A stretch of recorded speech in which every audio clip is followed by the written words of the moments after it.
আসসালামু আলাইকুম প্রিয় সৌদি প্রবাসী ভাই ও বোনেরা। আজকে আপনাদের জন্য নিয়ে এসেছি একদম নতুন এবং গুরুত্বপূর্ণ একটি খবর। বহুদিন পর সৌদি সরকার আবারও শ্রমিকদের নিয়ে নতুন একটি নিয়ম জারি করেছে। এই নিয়মটি অনেকের জন্য আশার আলো হতে পারে, আবার কারো কারো জন্য চিন্তার কারণও হতে পারে। তাই ভিডিওটি শেষ পর্যন্ত মনোযোগ দিয়ে শুনবেন। ভাই ও বোনেরা, আগে কি হতো জানেন? যদি কোনো কোম্পানির কর্মীদের ইকামা এক্সপায়ার হয়ে যেত, তবুও সেই কোম্পানি চাইলে নতুন কর্মীকে সহজে কাফিলা করিয়ে নিতে পারত। কফিল বা মালিক চাইলে নতুন মানুষকে এনে কাজে লাগাতে পারতেন। কিন্তু এখন থেকে নিয়ম সম্পূর্ণ বদলে গেছে।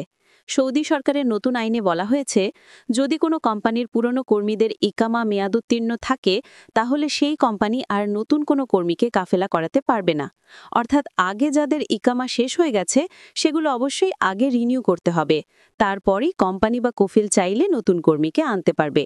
এটি নিঃসন্দেহে বড় একটি পরিবর্তন। অনেক দিন জুড়ে এমন কোনো আইন কার্যকর ছিল না। তাই প্রবাসী ভাইয়েরা, এই নিয়মের প্রভাব আমাদের জীবনে কতটা ইতিবাচক হবে বা নেতিবাচক হবে তা সময়ই বলে দেবে। তো প্রিয় প্রবাসীরা, এই নতুন নিয়মটি সম্পর্কে আপনাদের কি মতামত? আপনারা কি মনে করেন এটি শ্রমিকদের জন্য ভালো হবে নাকি সমস্যার কারণ হয়ে দাঁড়াবে? অবশ্যই ভিডিওর নিচে কমেন্ট করে জানাবেন।